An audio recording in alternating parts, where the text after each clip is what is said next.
everybody, welcome to another episode of Goblins Be Gaming, and today we're going to be talking about something a little bit different. We're going to be talking about Kickstarter, specifically Kickstarter and GameFound.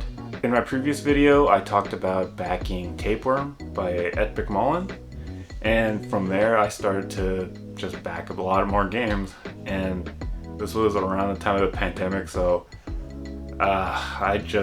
for some reason I just started backing a lot of stuff. Shut up and take my money! So we're just going to be going through it. To be honest with you guys, this isn't the first video that I did. I did a video about Kickstarters like 2 weeks ago, but the quality of it wasn't what I wanted.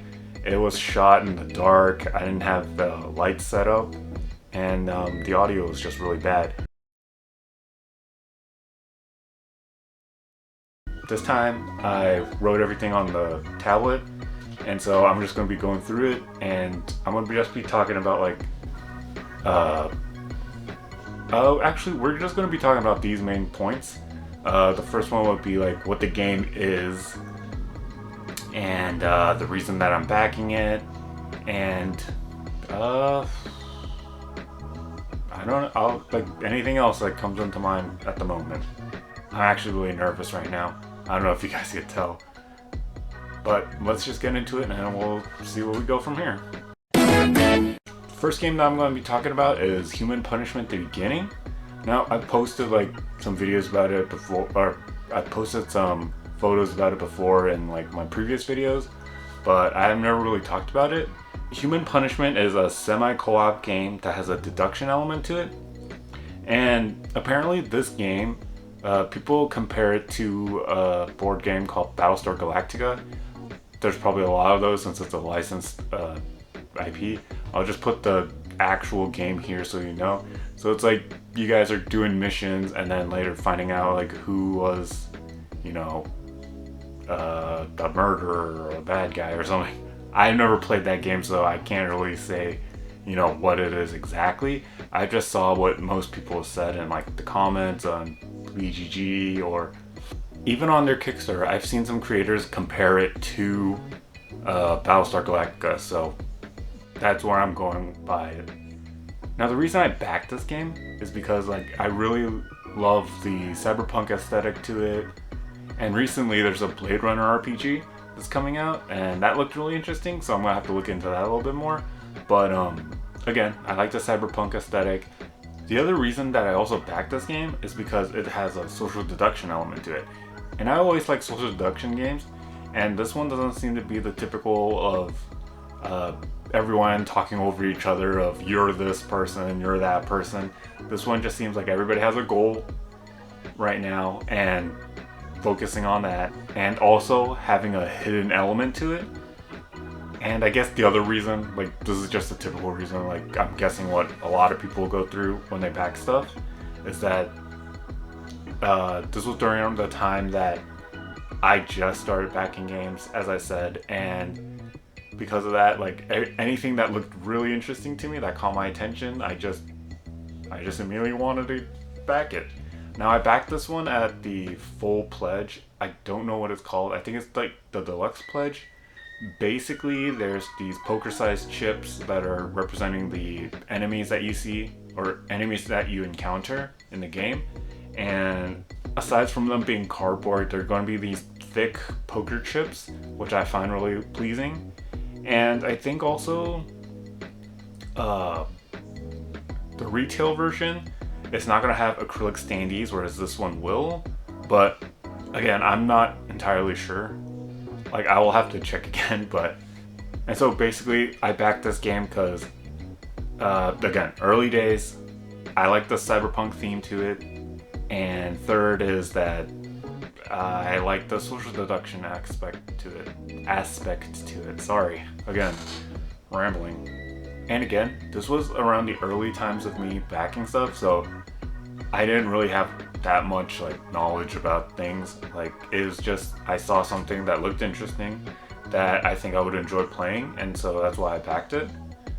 And I didn't really read the reviews about it. I just saw that it was a social deduction game, had a cyberpunk theme to it, and I was already all in.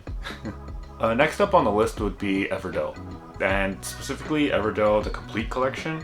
For this, the Kickstarter was for 2 new expansions. I think it was called New Leaf and Mistwood, and then the third one was like the big box where you could put everything in there, and then there was also a Complete Collection where it's all the expansions and all the goodies in there, I guess. And then there's also the Complete Collection, which is just basically everything all in one nice box. So I've always wanted to play this, but never got a chance to. Like, I've always seen it at my local game store, and I always thought of picking it up, but never got a chance to. And so when they announced that there was going to be a Complete Collection, I immediately jumped the gun on that. And it has a lot of game mechanics that I like the worker placement and the tableau building. I think that's what it's called. But aside from the game mechanics that I liked, I also really enjoyed the art and how everything just works together, like the story, the art, and the way that you move pieces, if that makes sense. So basically this one's just going to be really short, is that I've always wanted to play this but never got a chance to, and I've always liked the worker placement and the tableau building, I think that's what it's called. And honestly, I really love the art and the story behind it, or story. It's more like the objective of the game and how everything just makes sense and is melded all into one. And I also really like that big tree display. Like, I'm assuming that it's gonna take up the whole table of playing, but honestly, I still really want to try it out. I still want to have it in my collection, and I have heard reviews about it, but I've never actually watched them. Like, the thing about it is that the reason that I don't really watch much reviews is because, you know, everybody has their opinion. Like, what one person would like, maybe like another person wouldn't like, you know? Like, I was looking at The Great Wall, and I heard that Quackalope and Board Game Co., they really like that game. Like, I don't know if I would like it personally, so that's actually one of the things that I want to talk about in the next video. Now, this Kickstarter, it had a bit of a controversy to it, where I don't know what to call it, the company, I guess, they weren't exactly communicating with the backers, and that just got a lot of people upset. If I remember that correctly, you know, I could be wrong. Anybody in the comment section could tell me that. And so yeah, that's just Everdell. That's the Complete Collection, and I backed for, well, everything. Like, I figured that if I wanted to try out this game, I'm going to try it out as it is. And if I don't like it, maybe I could give it to my friend, or maybe sell it. Like, I hear that's a thing that you could do with games, but I've never done that yet. So the main takeaway for Everdell is that I've never played it. I backed the whole thing, so hopefully there'll be an unboxing of that. And then lastly is the controversy that's going around with it. It seems like with Kickstarter there's going to be a lot of controversy, like just recently with the Come On and the shipping controversy there. Okay, I have about 4 more Kickstarters that I'm going to talk about, so I'm going to try to do these real quick. The third one is Robot Quest Arena, which is a 2 to 4 player deck building game around, also a battle arena, where from the looks of it, you have cards in your hand, you play them, you move your robot piece around the board, and you're attacking your opponents, and the first one to get like the most points win. And I thought this was interesting. Like, this was around the time that I was getting into deck builder games. Like, I started with Smash Up, and then I bought Star Realms, which is a 2-player deck builder game, or 4 if you buy like another set, and that's really fun, by the way.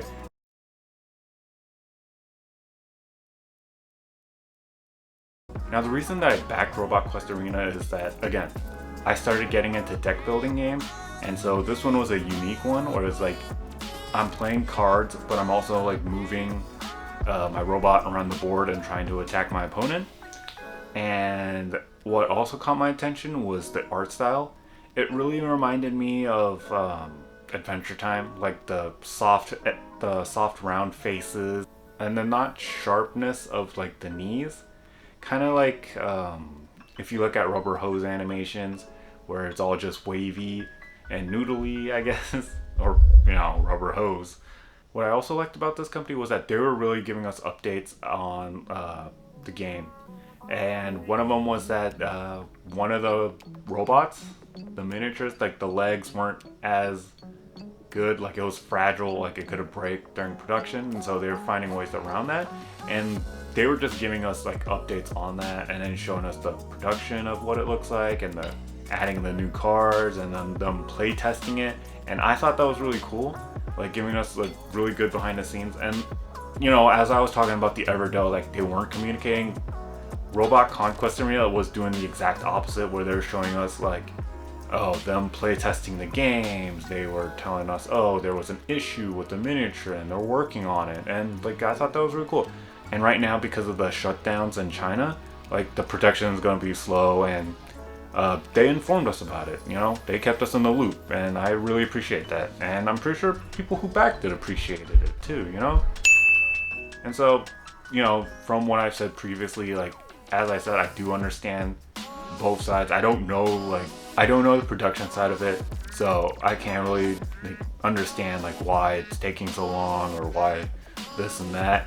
But I do understand the other side, where we just want to be informed. Like, we back the game, we put a lot of money in the games or in the project. We put a lot of money in the project, and we just want to be informed about the situations that are happening.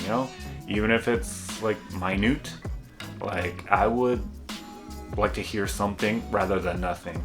Overall, for Robot Conquest Arena, it seems like a really cool deck builder game, and I like the miniatures. The art style is amazing, and I backed it for the all-in. Like during around this time, I was just doing all-ins, and because I thought about doing a YouTube channel, but I didn't know like if I was really gonna do them or not, or if I was just collecting them just because I wanted it all. I put the all in, so I would be getting 3 additional robots, 3 additional characters I could play as, so that would be interesting.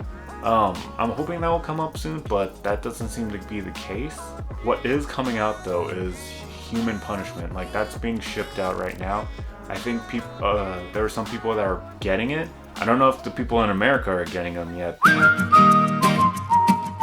but it's coming out soon. Like, I saw people playing it already, and I'm really excited about that. So next up on the list is another deck builder game. It's called Valorant Guild, which is a sequel to Valorant. Now, I've never heard of Valorant, and I didn't really know much about it other than it was a deck building game. And so you're probably wondering, like, why am I backing this all in? As a matter of fact, like, why am I backing it all in for this game that I've never really heard of?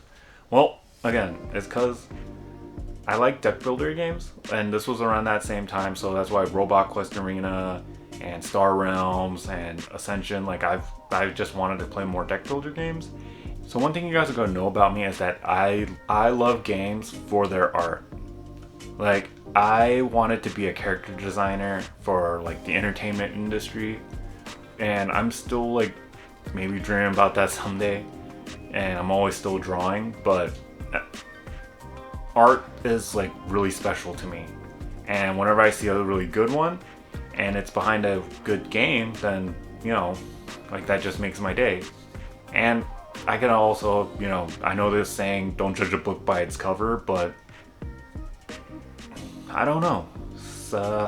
It's really difficult for me because like a good art for like the cover, like it just like speaks to me.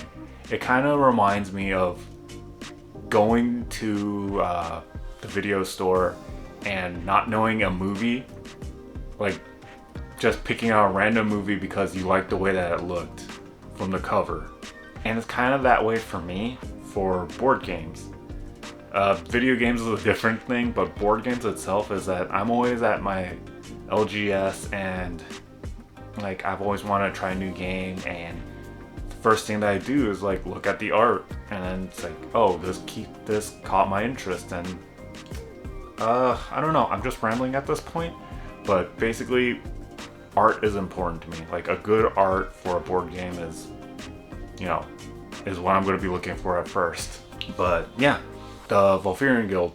So Valorant Guild, I don't know much about it. Like around this time I was just like backing things left and right. Like I saw that this was a deck builder game and the art looked really good, and it had a giant dragon miniature. Oh, it's a Valorant miniature, because I guess that's what it's called.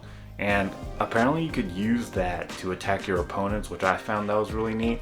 And I saw the components of it, and like they looked really nice. Like I didn't have anything bad to say about it, you know?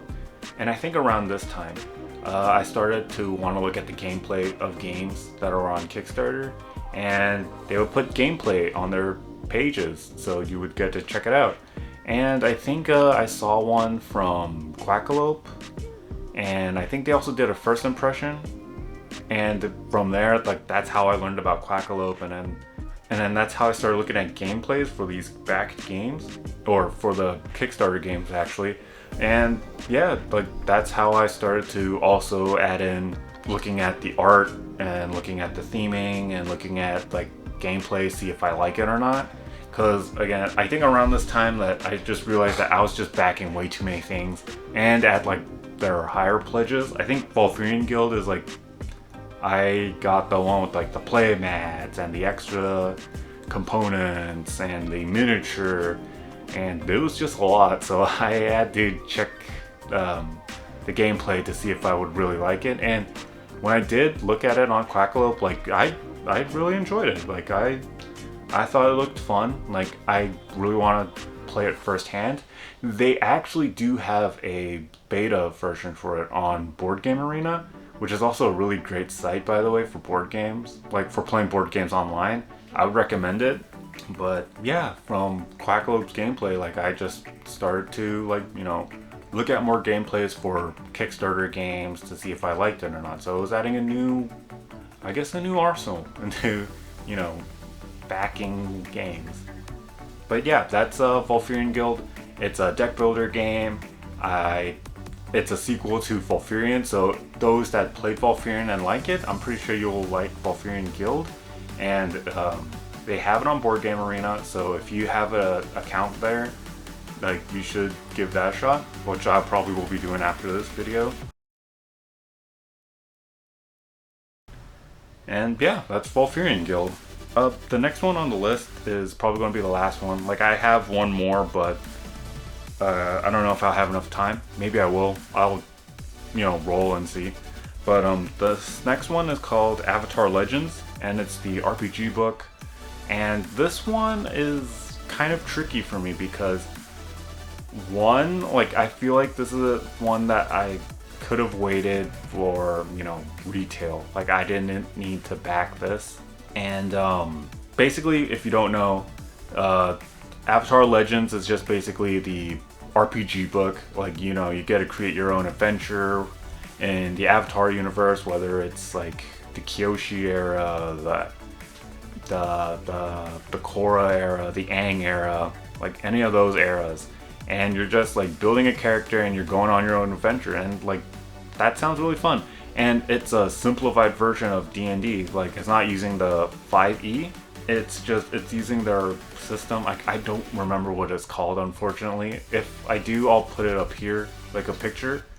And yeah. So I backed the third highest. I think that's like $75. It's called like the Otter Penguin. So the reason that I kind of regret backing this game, and at the third highest at that matter, is that I've never played a tabletop RPG before. Like during 2020, like I just started getting into Critical Role, and so I started watching Campaign 2, the Mighty Nine, which is my favorite, by the way. Like, nothing against Vox Machina. Like, I just, you know, from there, like, I started getting really interested in D&D. Like, the way that Matt Mercer, like, you know, tells a story. And it like, it just piqued my interest. So I actually bought the complete collection that has the player's handbook, the monsters manual, and the dungeon master guide. And I thought it was actually really interesting. Like, I was reading through it all and like trying to come up with my own characters, and I thought it was really fun. The only thing though is that I don't have a play group to play it. Like, I have like friends that do play D&D, but they've been playing their own thing for a while now, and I kind of I don't feel comfortable like just jumping right into it where everybody else is so like veteran and I'm just the newbie. Like, so I guess I wanted to get Avatar Legends because it would be something new, and I heard it was a simplified, like, you know, Dungeons and Dragons. It's not following the 5e, it's following again something else, like I don't really know. But yeah, like I felt like I could, you know, bring this up to a group of friends and then just, you know, start a journey together. And that's kind of the story behind it, yeah. But the thing is that I feel like I could have just waited to pick it up at like Barnes and Noble or at my local game store. I understand that by packing it, like, I do get all the extra stuff, but are they really necessary? Like, I don't know. Like, it gives me like cool dices, which I really like, and it gives me like action cards, so that's pretty cool. And then the map of like the Avatar world, like, those are really nice, but like, was it worth the $75 that I backed it for, you know? I'm not really sure. And even the $75, the book itself is still just like the book I would get at my LGS or at Barnes & Noble. Whereas if I paid $100, like, I could have got the special cover version of it that I'm pretty sure it won't be coming out, or maybe it will and I'm just being the fool here, you know? I don't know. Like, I don't regret backing it in the sense as like, oh, I get to create an Avatar world. I get to, you know, make up a story, make new characters, play with my friends about it. But like, that part, like, there's no reason for me to regret that. Like, the reason that I do regret is like just backing it when I should have just waited for it. So I don't know. This is that one of those like toss-ups. But yeah, that's Avatar Legends, honestly. And that about wraps up this video. Like, there's some more games that I've backed, but again, it's starting to get really late and I'm really tired. Like, I had to set up an exercise bike, and that was really interesting. And yeah, like, let me know if you guys want to see another video of me like talking about games that I've backed. Like, there's quite a few. There's also some that I backed and canceled, but I'll have to talk about it another time, or maybe not. Again, let me know down in the comment section like what you guys want me to talk about in the video. And yeah, there's still a lot that I've backed that I haven't talked about, like Chronicles of Drunagar and what was it called? Final Girl, the second wave. Like, there's just a lot that I still want to talk about with you guys, but I don't know, like, let me know what you guys want to see in the next video. And I'm still thinking about doing a review, but it might be a game that's been out for a long time and that some people may not be interested in, but by doing a review about like an older game, I feel like it would make me be a little bit more comfortable. But yeah, it's still a little bit nerve-wracking. And yeah, there's gonna be a lot of stuff that I want to do with you guys. But yeah, that's about it. So I hope to see you guys next time. Peace.